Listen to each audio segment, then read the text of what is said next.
there's evidence that you've been separated. And I want to tell you today, and I want to promise you, nobody in this whole world can tell you if you're saved or not.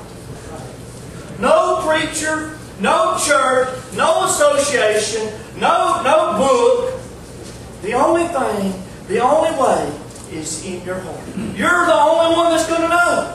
For sure. Now I can look at you and tell, well, you might be saved. You might. I can make a guess by the things that you do, but I don't know. You're the only one that's going to know. But you got to know. You got to know. You got to know if you've been separated. And that rod has touched you, counted you for righteous.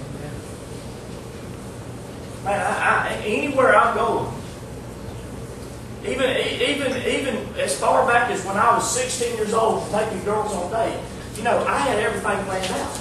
I was going to make sure on that day, okay, it took an hour to get to here, and you got to buy a ticket, and you know, I was going to have it planned out. I was going to know it was going to work. I go today, if I go to some event or something, I make sure that I can get in. I don't go to sit outside. I don't get dressed, and I don't get my. It's a big job now to just get in the van. It is. It is. We still ain't got all that work now. But if we're going to get in the van and go somewhere, I guarantee you we already know we can get inside. I know what the tickets cost. I know that I got enough money. And if you got to pre-buy them, I already bought them. That's how we are about things here in this world. What about heaven? What about glory? What about eternity? Do we know? We should know. We're the only ones that can know. You're either saved today, you've been touched by that rod. I'm telling you, you know. I'm telling you, you know when you've been counted as righteousness. Because when you've been counted as righteousness, a relationship is started. Even if you ignore it, it's still there. Even if you don't want it, there's still a spirit that's calling you, trying to direct you in the way. That's the rod. We should be touched by the rod. He says the rod brings him comfort, but also that the staff brings him comfort. He says the rod and the staff. So we know the staff ain't with us either. The staff is designed or for those who are weak to lean on. Or in the shepherd's sense, those weak sheep that don't have fangs, that don't have claws, that don't have any protection, are protected by the shepherd's staff. Those that are weak, that staff is used by the shepherd to chase off dogs or wolves or coyotes or whatever wants to eat a sheep. I told you before that there's two and only two pulls in this whole world. It can only come by God or Satan. If it happens either by God or by Satan. You know today that the only enemy you have is not people. It's not government. Your enemy today is not America. It's not Afghanistan. It's not AIDS. It's not cancer. Your enemy today is Satan. He's the only evil. God's cleared that up for us. It's Satan.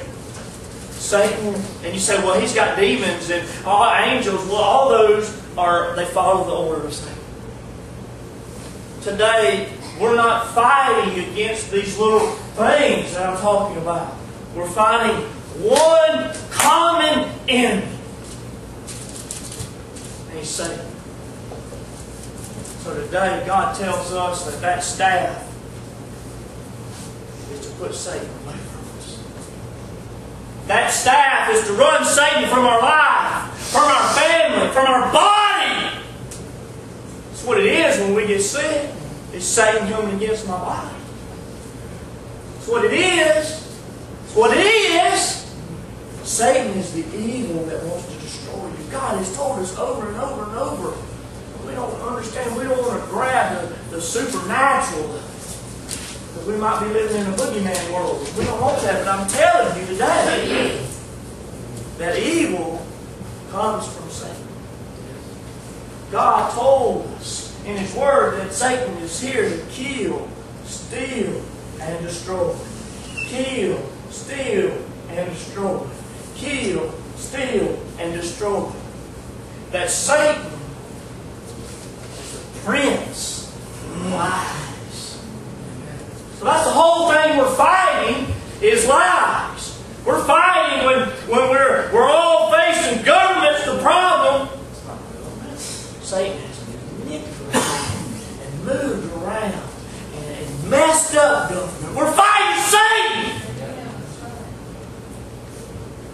We look at the problems in our schools. We're fighting Satan and his influence on our teachers and those who make those decisions.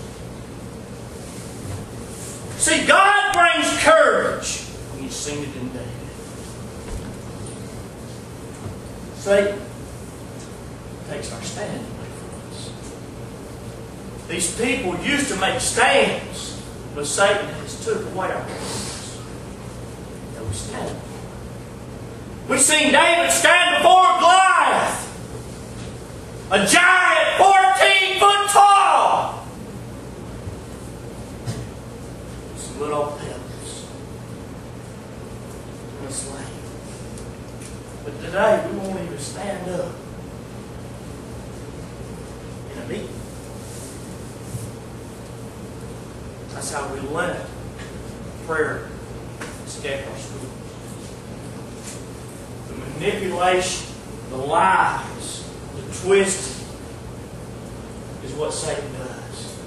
And he can make it look like he can. But we got to understand that any evil, if it's bad, if it's wrong, then it has been manipulated and pushed on us by Satan. So God tells us and brings us back. What are you going to do about that? What are you going